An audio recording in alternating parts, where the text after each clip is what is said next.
안녕하세요. 사풀 이승희 세무사입니다. 제가 오늘 방송할 내용은 22년 세제 개편안입니다.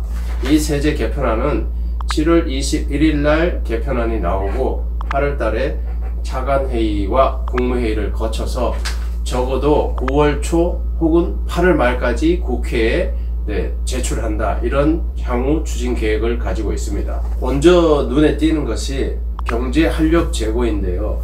이 법인세율하고 소득세율을 구간 조정을 통해서 세금 부담을 일부 완화했습니다. 법인세법 같은 경우는 중소기업의 경우는 과세 표준으로, 그러니까 이익으로 2억까지면은 10%의 세금을 부담했었거든요. 이번 세제 개편안을 보니까 세율은 10%로 그대로 두는데 과세 표준 구간을 기존의 2억까지 10%에서 5억까지 10%로 과표 구간을 넓혔습니다.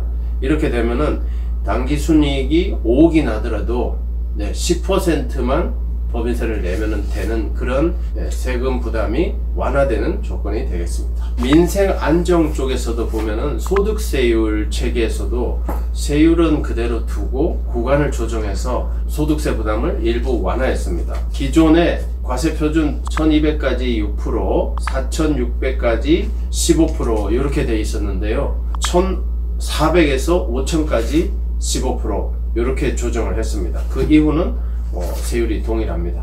그리고 근로장려세제, 자녀장려금, 각종 주거비, 교육비 등 세액공제 폭도 일제히 확대를 했습니다. 그리고 신용카드 사용 소득공제 있지 않습니까? 연말정산 하실 때 이 부분도 범위를 살짝 넓히고 한시적으로 공제율도 확대하는 등 이렇게 조정을 일부 하고 있습니다.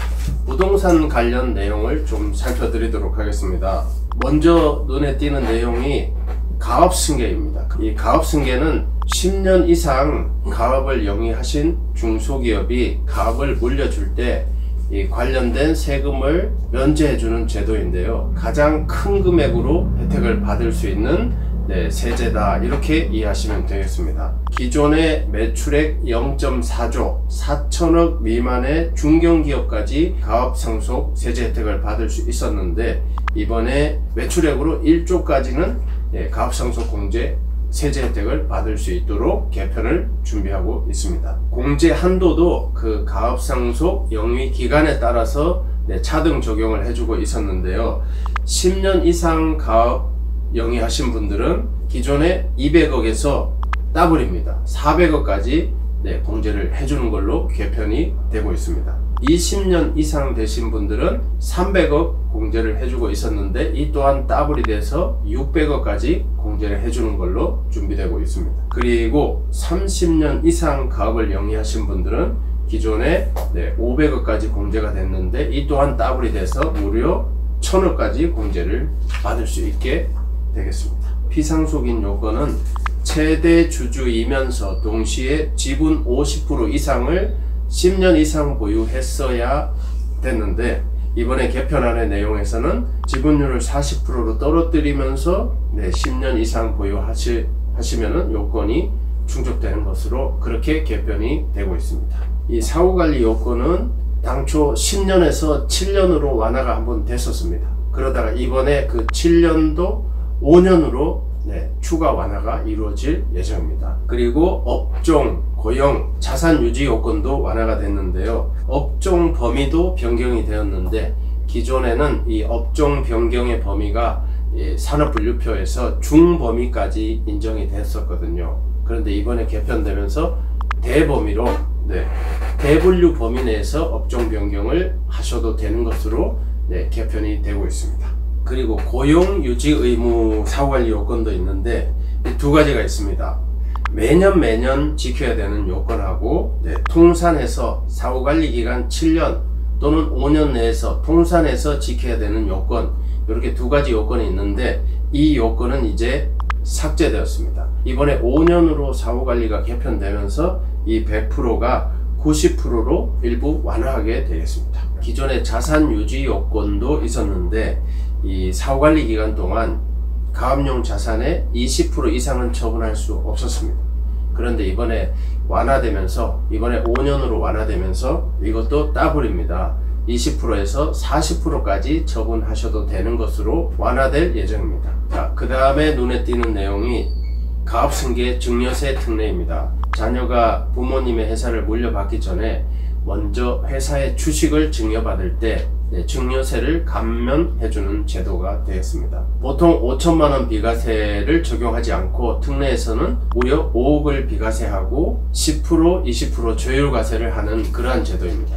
그런데 이번에 개편되면서 기본공제 비과세 5억을 비과세 10억 원으로 확대를 했습니다. 업종의 변경 제한도 기존의 산업분류표 중분류 범위 내에서 변경해라 이렇게 됐었는데 대분류 범위 내에서 변경해도 된다 하고 변경의 여지를 많이 확대해 주고 있습니다. 특이한 점은 대표이사 취임 기한을 단축했습니다.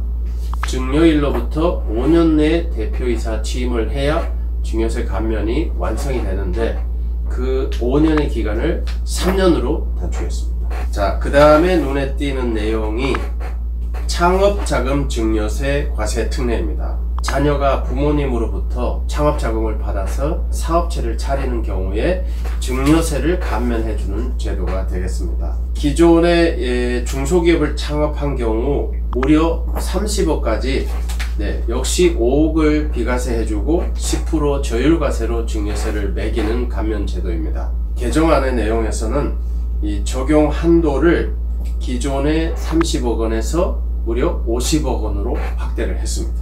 창업의 인정 범위도 확대가 됐는데 새롭게 확대된 내용은 창업을 하면서 완전히 새로운 기계장치나 새로운 설비만 구입해야 창업으로 인정을 해줬었는데 장비나 기계장치 중에서 100% 신품으로 사지 않고 일부는 중고자산으로 취득을 해도 창업으로 인정해주겠다 하고 창업의 인정 범위를 살짝 조정했습니다. 그 다음에 눈에 띄는 내용이 양도소득세 2월과세 내용입니다. 특수관계자 간에 부동산을 증여를 하시면은 5년의 기간을 설정을 해서 5년 내에 수증자가 증여받은 자녀분이 이 매매를 하시면은 매매 자체는 인정을 해주는데 증여받은 자산을 자녀분이 매매를 할 때 양도소득세를 납부하셔야 되는데 이때 양도소득세 계산할 때 취득가액은 증여한 부모님이 취득한 시기에 낮은 가액을 취득가액으로 잡아서 양도소득세를 매기겠다. 적용기간 5년을 이번 세제 개편안에서는 무려 10년으로 늘리겠다. 이렇게 나와 있습니다. 자, 마지막으로 부동산 세제에 관련해서 종합부동산세 부분 살펴드리겠습니다. 자, 이제는 주택수가 의미가 없습니다. 과세표준 금액 기준으로 종부세를 매기는 것으로 개편이 예정되어 있습니다. 기존의 세율 과세표준 구간은 그대로 유지하면서 세율을 2020년 수준으로 돌아가고 있습니다. 3억 원 이하 0.5%, 6억 원에서 12억까지 1%, 최고세율은 2020년과 동일하게 2.7% 이렇게 개편안의 내용이 있습니다. 그리고 세부담 상한도 기존의 일반은 150%, 다주택자는 더블인 300% 이렇게 돼 있었는데 150%로 단일화되는 것으로 내용이 나와 있습니다. 그리고 두 번째 종부세에서 특이한 점은 1주택자 기본공제가 6억 원이었습니다. 그랬는데 내년부터 9억 원으로 바뀔 예정입니다. 그리고 1세대 1주택자분은 작년에 비과세 공제 범위를 12억으로 개편을 했는데 이번에 1억이 추가돼서 12억 원으로 개편이 될 예정입니다. 그리고 종부세 마지막 특이사항입니다. 1세대 1주택자 분들의 주택수 계산할 때 관련된 내용입니다. 주택수에서 제외되는 세 가지를 상수를 해드리면은 일시적 2주택자 분들은 신규 주택 취득 후 2년 내에 기존 주택을 양도하셔야 종부세에서는 1주택 요건을 충족할 수 있다. 이런 의미가 되겠습니다. 상속주택은 저가주택이나 소액 지분은 보유기간 제한 없이 주택수에서 빼주겠다. 이런 내용이 되겠습니다. 가액 요건은 공시가격으로 수도권은 6억 원, 비수도권은 3억 원 이하가 되겠습니다. 지분 요건은 주택수에서 빼주는 상속주택의 지분 요건은 40% 이하가 되겠습니다. 지금 말씀드린 가액 요건, 지분 요건에 해당되지 않는 기타의 상속주택은 딱 5년간만 종부세 산정시 주택수에서 빼주고 있다는 점도 참고하시면 좋겠습니다. 지방 저가주택은 공시가격이 3억 원 이하이면서 and 부동산의 소재지 요건이 있습니다. 부동산이 소재하는 지역에 따라서 1세대 1주택을 인정해주느냐 안 하느냐 이런 의미가 되겠습니다. 수도권, 특별자치시, 광역시 요 세 가지 지역에 부동산이 소재하고 있으면은 지방 저가주택으로 볼 수 없다 이런 내용이 되겠습니다. 이상으로 2022년 세제 개편안 내용 중에서 부동산 관련 세제만 간단하게 요약을 해드렸습니다. 다음 시간에 뵙겠습니다.